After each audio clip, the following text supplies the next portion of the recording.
Nationale autour de quoi, madame? Enfin, quelles sont les mesures de protection sérieuses, de protection de la France, sérieuses qui ont été prises? Enfin, la France ne va pas s'arrêter si pendant 15 jours, 3 semaines, on limite drastiquement les flux en provenance d'un certain nombre de pays dont on sait qu'il y a effectivement des foyers de cette pandémie. Enfin, vous voyez, ça commence par là. Les virologistes expliquent que ça n'est pas efficace. En Italie, c'est pas efficace. Les autres modèles sur l'épidémiologie montrent que c'est pas efficace. Et troisièmement, le virus, il est déjà là. Mais il circule, il est sur le territoire. Ben oui, mais justement, enfin, ça c'est la conséquence de l'inanité du gouvernement au début. Voilà. Maintenant, il est temps qu'ils prennent le taureau par les cornes pour pas que ça se propage. Monsieur Miller, nous sommes jusqu'à nouvel ordre en démocratie. Oui. C'est-à-dire que nous avons des autorités qui sont au pouvoir et nous avons des partis d'opposition. Lorsqu'il y a une crise comme celle-ci qui se déclare, il est parfaitement normal que l'opposition puisse apporter la façon dont elle appréhende cette crise, la façon dont elle appréhende les solutions à apporter à cette crise. D'ailleurs, le Premier ministre l'a bien compris puisqu'il convoque tous les partis d'opposition, un certain nombre en tout cas, pour en parler. Donc moi, je ne vois ni infamie, ni négativité. Une petite période de latence, c'est ça que j'évoque. Comme pour les attentats, il y a un petit moment, une petite trêve, au moment où on cherche comment s'orienter. Non, parce que le virus ne connaît pas de trêve, donc il faut agir vite, il se propage très vite. Encore un chiffre, plusieurs mois ou plusieurs semaines après la déclaration du virus en Chine, aujourd'hui en Chine, 90% des cas restent confinés à la province de Hubei, précisément parce que les autorités chinoises ont drastiquement limité les circulations d'individus entre le Hubei et le reste de la Chine. C'est un exemple factuel. Alors, donc vous ne pouvez pas nous dire. On peut pas faire comme en Chine. Donc vous ne pouvez pas nous dire que. On peut pas faire comme en Chine. Vous voulez mettre toute la ville de Creil sous cloche? Vous ne pouvez pas nous dire que limiter les flux de circulation n'ont aucun effet. Ils ont un effet. Jean Messia. Encore une fois, puisque vous avez cité cet exemple, vous avez fait confiance au gouvernement au lendemain des attentats de Charlie. Ça n'a pas empêché les attentats du Bataclan 6 mois plus tard. D'accord? Bon, alors, si, vous avez fait, les Italiens et les Coréens ont fait confiance à leurs gouvernements respectifs sur la crise du coronavirus. On voit où ils en sont aujourd'hui. Faire confiance au gouvernement, ça ne veut pas dire peut-être qu'on en sera là demain avec ou sur le gouvernement. Non, mais attendez, mais c'est pas la question. La question, c'est que moi, je crois que ce gouvernement, de manière générale, et puisque vous avez parlé d'un certain nombre de risques, par rapport à tous les risques que nous apporte la mondialisation, ce gouvernement ne protège pas la France parce qu'il est empêtré dans une idéologie qui, dès qu'on touche à l'un de ces totems, c'est panique à bord. Il y a plein de pays qui ont rétabli le contrôle aux frontières, pas rétablir les frontières. Déjà, pour rétablir les frontières, encore faut-il que nous en ayons. On n'a plus de frontières. Par contre, rétablir des contrôles aux frontières, ça ne veut pas dire que... Donc ça veut dire quoi concrètement? Ça veut dire par exemple des caméras thermiques. Ouais. Alors vous allez me dire, oui, mais il y en a qui passent à travers les mailles du filet. D'accord, mais enfin, si on pouvait déjà contrôler... Je suis assez d'accord que ça aurait au moins un effet de rassurer un peu la population, de dire, bah, tiens, on fait quelque chose, même si ça n'a pas une efficacité à 100%. Mais d'avoir des contrôles de température, c'est quelque chose qui pourrait être fait. Ça avait été la question aux aéroports notamment aussi. Autre mesure, on parle d'un besoin de 220 millions, je crois, de masques FFP2, le cas échéant, qui sont les masques qui permettent de se protéger vis-à-vis de la grippe. Aujourd'hui, la France, il y a 4 fabricants qui en fabriquent. On n'a pas les stocks, ils exportent leurs stocks. Qu'est-ce qu'attend le gouvernement, par exemple, pour réquisitionner les stocks existants en vue d'eux? Matignon et rejoignent Édouard Philippe. J'espère qu'ils se sont lavés les mains en sortant du service de réanimation. Parce qu'on a vu, il parlait beaucoup de prévention, enfin, on a vu beaucoup de serrage de mains, beaucoup de... On va voir avec vous dans un instant, d'ailleurs, Gérald. Ce qui est sûr, c'est que pour l'instant, le gouvernement semble se laver les mains de la propagation de l'épidémie. Ça, c'est sûr.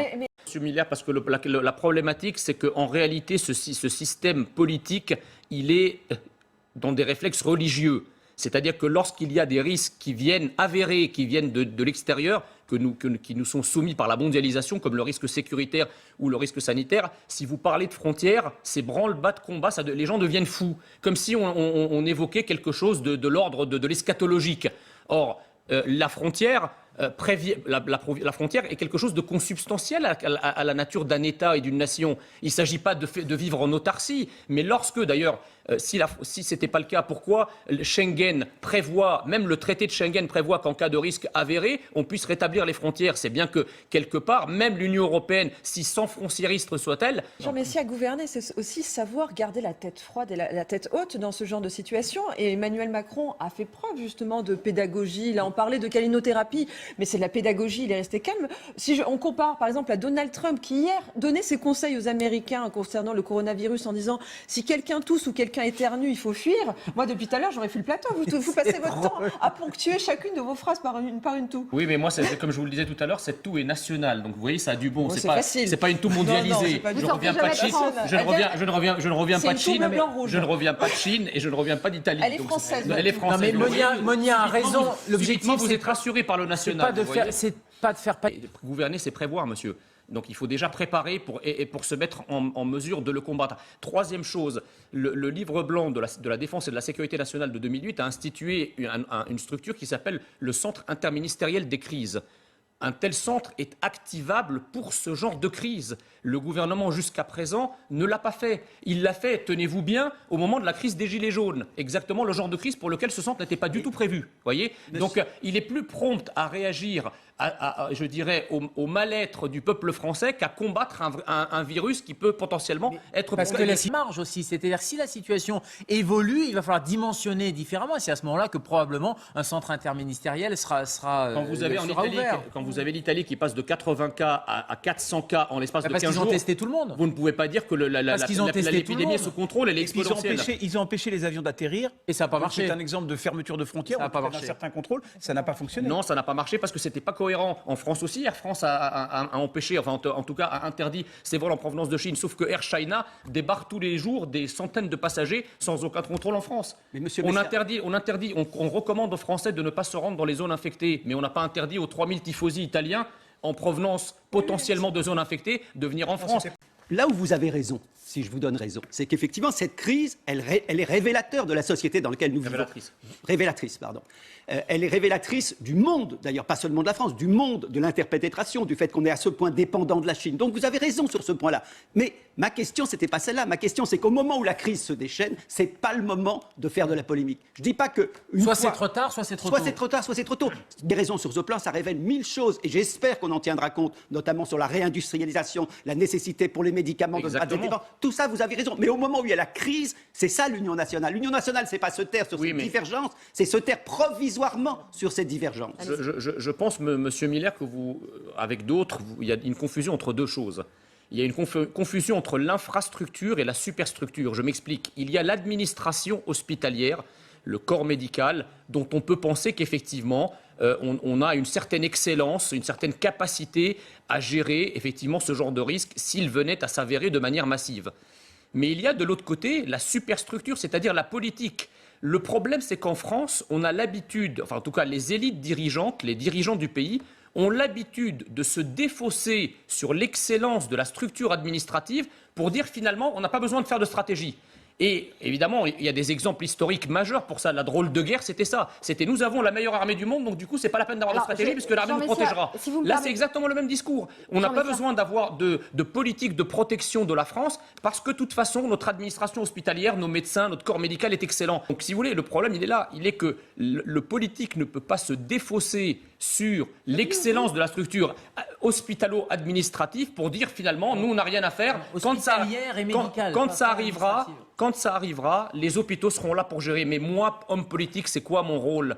Mon rôle, c'est d'anticiper, c'est de prévoir, c'est de protéger pour faire en sorte justement de ne pas mettre la structure hospitalière frontalement en prise avec une crise que je n'aurais pas prévue et contre laquelle je n'aurais pas protégé la France. C'est ce qui est en train d'être fait. Qui a parlé de paniquer ?